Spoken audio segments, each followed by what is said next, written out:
Magpipintura po tayo ngayon mga idol ng bumper na ito. Ibabody pulot po natin ito. Ayan, dahil plastic po ito mga idol, ayan, paano nga ba natin ito pinipinturahan? Ayan po, tuturo ko po ngayon sa inyo mga idol. Siyempre una, kailangan linisin natin itong bumper. Lihain po natin ng pino na may kasamang sabon. Patuyuin.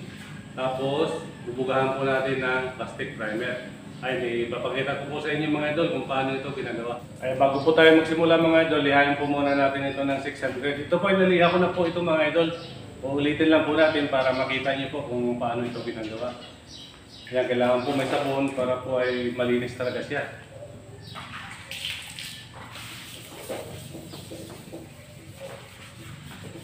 Ito pong gitna, tatakpan lang po natin ito dahil hindi na po ito kailangan pinturahan dahil rough po ito. Talagang design po ito.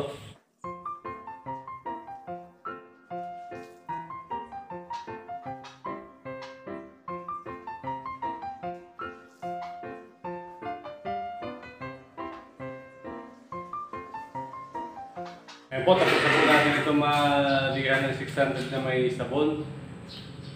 Nalinis na rin po natin, natipan na po natin itong design niya.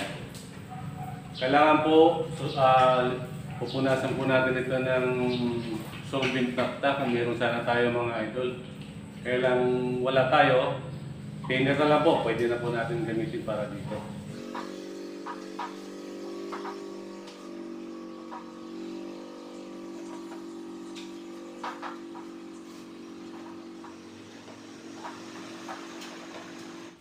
Ito po yung plastic primer natin, ibubuga na po natin dito mga idol. Hindi po ito kailangan lagyan ng tinit.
Ayan po, tapos na po tayo magbuga ng plastic primer.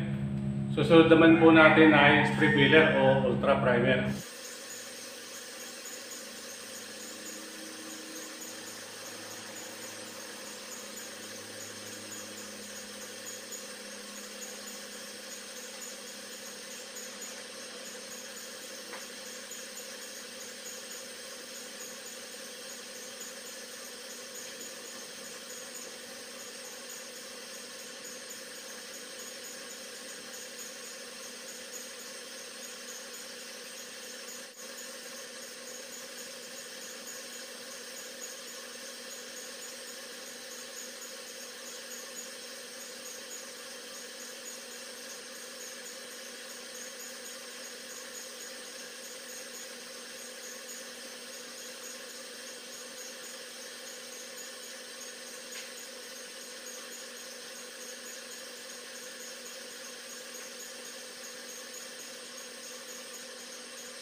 Ayan po, ito na po itong primer natin.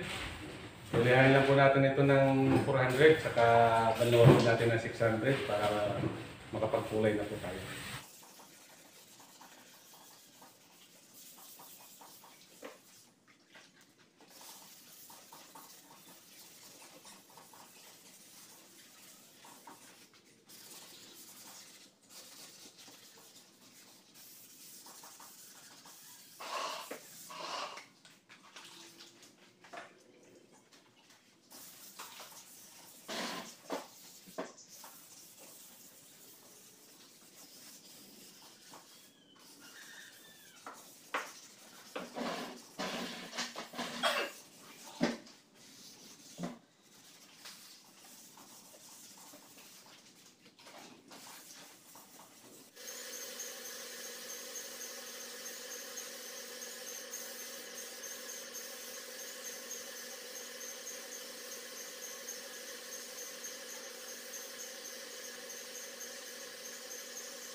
Ayan, habang nagpapatuyo po tayo ng kulay natin mga idol, ay mag-shoutout po muna tayo dahil nung nakaraan, yung video natin ay na-copyright.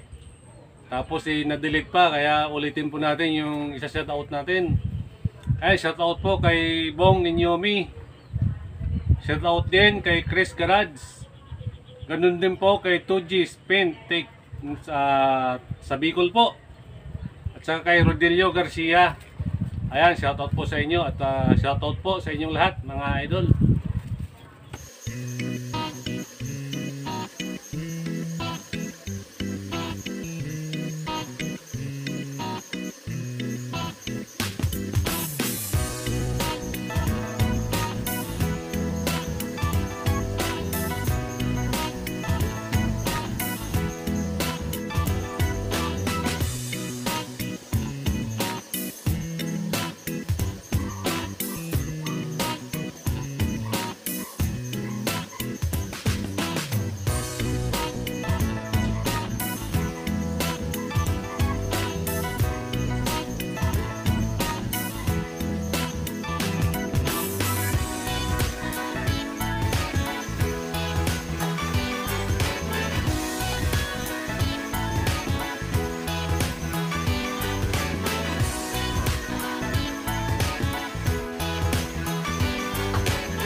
Ayan po mga idol, tapos na.